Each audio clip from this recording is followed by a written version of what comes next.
کو بچایا الہی، عمل کا ہو جذبہ۔ الحمدللہ رب العالمین والصلاة والسلام علی سید المرسلین، اما بعد فاعوذ باللہ من الشیطان الرجیم، بسم اللہ الرحمن الرحیم۔ الصلاة والسلام علیک یا رسول اللہ وعلی آلک واصحابک یا حبیب اللہ۔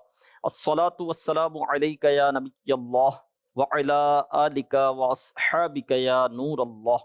فرمان مصطفیٰ صلی اللہ علیہ وسلم، تم اپنی مجلسیں مجھ پر درود پاک پڑھ کر آراستہ کرو، تمہارا درود پاک پڑھنا بروز قیامت تمہارے لیے نور ہوگا۔ صلو علی الحبیب صلی اللہ علی محمد۔ شیخ طریقت امیر اہل سنت علامہ مولانا محمد الیاس قادری صاحب دامت برکاتہم العالیہ نے اسلامی بھائیوں کے لیے 72 نیک اعمال عطا فرمائے ہیں، اسلامی بہنوں کے لیے 63، دینی طلباء کے لیے 92، طالبات کے لیے 83، جو بچے ہیں ان کے لیے 40 نیک اعمال عطا فرمائے ہیں، اسپیشل پرسنز جو گونگے، بہرے، نابینا اسلامی بھائی ہیں ان کے لیے 27 نیک اعمال عطا فرمائے ہیں، جیلوں میں جو قیدی ہیں ان کے لیے 52 مدنی انعامات عطا فرمائے۔ امیر اہل سنت دامت برکاتہم العالیہ فرماتے ہیں کہ ان نیک اعمال میں اسلامی زندگی گزارنے کا طریقہ موجود ہے۔ ایک مسلمان کو کیسا ہونا چاہیے، اللہ کی رضا والے کام کون سے ہیں، اللہ پاک کو ناراض کرنے والے کام کون سے ہیں، یہ ان نیک اعمال میں بصورت سوالات موجود ہے۔ ایک مسلمان کو جیسا ہونا چاہیے ویسے مسلمان بننا چاہتے ہیں، اسلامی زندگی گزارنا چاہتے ہیں، دنیا میں رہ کر اپنی آخرت بہتر کرنا چاہتے ہیں، تو ہمیں چاہیے کہ ان نیک اعمال کو لے لیں اور ان کے مطابق زندگی گزاریں۔ ان نیک اعمال میں تقوی بھی ہے، پرہیزگاری بھی ہے، خوف خدا بھی ہے، عشق مصطفیٰ بھی ہے، شریعت ہے، طریقت ہے، تصوف ہے، معرفت ہے، ظاہر کی اصلاح ہے، باطن کی اصلاح ہے، دنیا کی نعمتیں بھی نصیب ہوگی۔ ان نیک اعمال پر عمل کرنے والا محتاج نہیں ہوگا انشاءاللہ الکریم۔ تو ان نیک اعمال کے مطابق جو زندگی گزارتا ہے اس کی زندگی راحت والی، سکون والی، چین والی، امن والی، رکت و سوز و گداس والی زندگی ہوتی ہے، اس کی زندگی سنور جاتی ہے۔ اور ہاں، ہمارے سلسلے کا بھی نام ہے زندگی سنوارے۔ اس سلسلے کی خصوصیت یہ ہوگی کہ اس میں ان نیک اعمال پر عمل کا طریقہ کار بتایا جائے گا، ایک ایک نیک عمل کو جو ہے وہ ڈیفائن کیا جائے گا، اس کی آسانیاں بیان کی جائے گی، اس کے فضائل بیان کیے جائیں گے، برکتیں بیان کی جائے گی، نہ کرنے کے نقصانات بیان کیے جائیں گے۔ گویا کہ ایک ایک نیک عمل جو ہے اس میں تفصیلی طور پر جو ہے وہ سمجھایا جائے گا۔ اس سلسلے کی ایک خصوصیت یہ بھی ہے کہ اس سلسلے میں ہمارے ساتھ رکن شورا حاجی اسد مدنی صاحب دامت برکاتہم العالیہ بھی تشریف فرما ہوں گے، علم و حکمت کے مدنی پھول ملیں گے اور انشاءاللہ الکریم ان کی برکتیں بھی ہم حاصل کریں گے۔ سلسلہ زندگی سنوارے میں جو آج ہمارا ٹاپک ہے وہ ہے مقصد حیات۔ پہلے مقصد حیات تو ہم پہلے سمجھ لیں کہ مقصد حیات کیا ہے۔ کسی نے اپنا مقصد حیات پہاڑ پر چڑھنا بنایا ہے، تو کسی نے شہرت، کسی نے عزت کا حاصل کرنا، کسی نے مال حاصل کرنا، کسی نے اقتدار حاصل کرنا۔ تو حقیقت میں جو مقصد حیات ہے وہ ہے کیا؟ انشاءاللہ الکریم اس کے متعلق سنیں گے آج ہم، اور اس میں ہمارے مختلف سیگمنٹ بھی ہوں گے۔ ایک سیگمنٹ ہمارا ہوگا خاص لوگوں سے خاص باتیں، اور یہ ہوگا اسپیشل پرسنز کے لیے جو گونگے بہرے ہیں، خاص ان کے لیے ہوگا، اور یہ اشاروں کی زبان میں ہوگا، وائس بھی آئے گی انشاءاللہ الکریم، بڑا دلچسپ ہوگا۔ ایک ہمارا سیگمنٹ اس میں ہوگا کامیابی کا راستہ، اس میں ہم اپنے شیخ طریقت امیر اہل سنت دامت برکاتہم العالیہ کے مدنی پھول سنیں گے، علم و حکمت سے بھرے ہوئے۔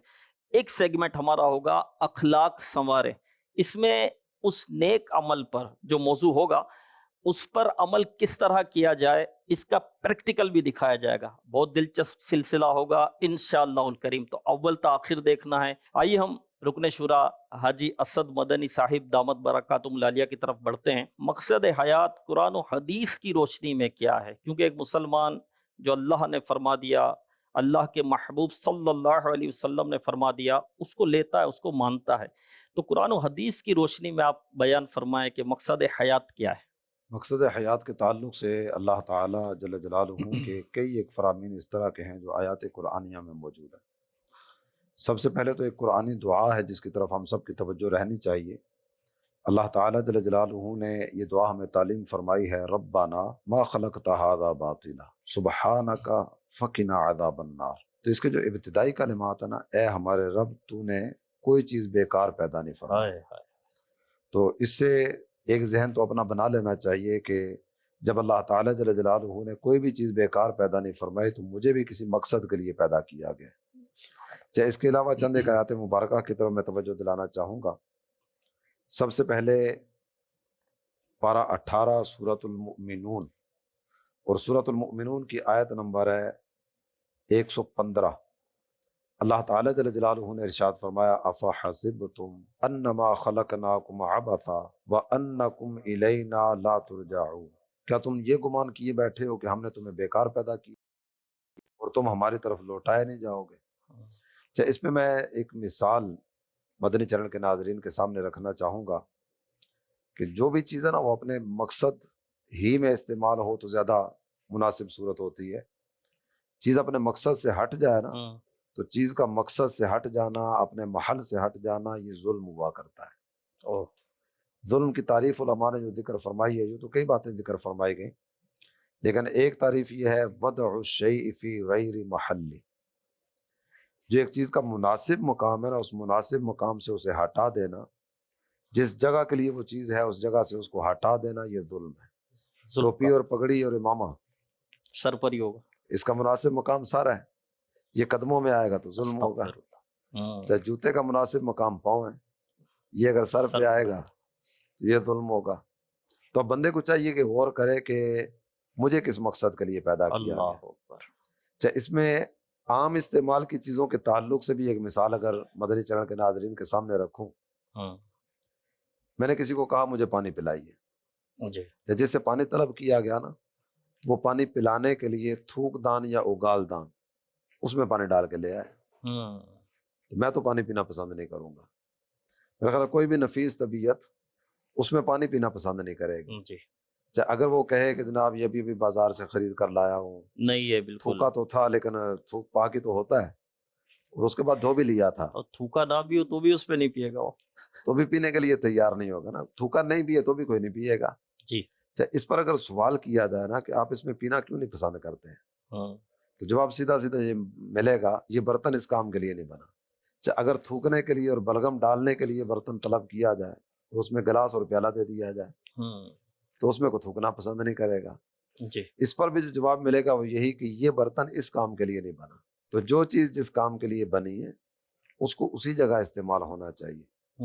پارہ 27 کی ایک آیت کریمہ وہ بھی تلاوت کرنا چاہوں گا۔ یہ آیت کریمہ ہے سورۃ الذاریات کی اور آیت نمبر ہے 56۔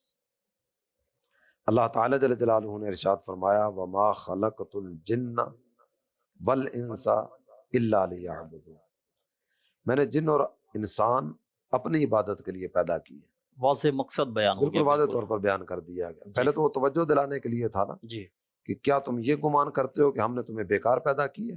جی، تو یہاں تو بالکل واضح طور پر ذکر کر دیا گیا کہ تم بیکار پیدا نہیں کیے گئے، تمہیں بنانے والے نے تمہیں اپنی عبادت کے لیے بنایا ہے۔ اسی طرح اگر تھوڑا سا مزید آگے بڑھیں اور سورۃ الملک اس کی ابتدائی آیت کریمہ کی تلاوت اگر کر لی جائے، تبارک الذی بیدہ الملک وہو علی کل شیء قدیر، برکت والی ہے وہ ذات جس کے ہاتھ میں بادشاہی ہے اور وہ ہر چیز پر قادر ہے۔ یہ کہنے کے بعد اگلی آیت کریمہ میں ذکر کیا جا رہا ہے الذی خلق الموت والحیات لیبلوکم ایکم احسن عملا۔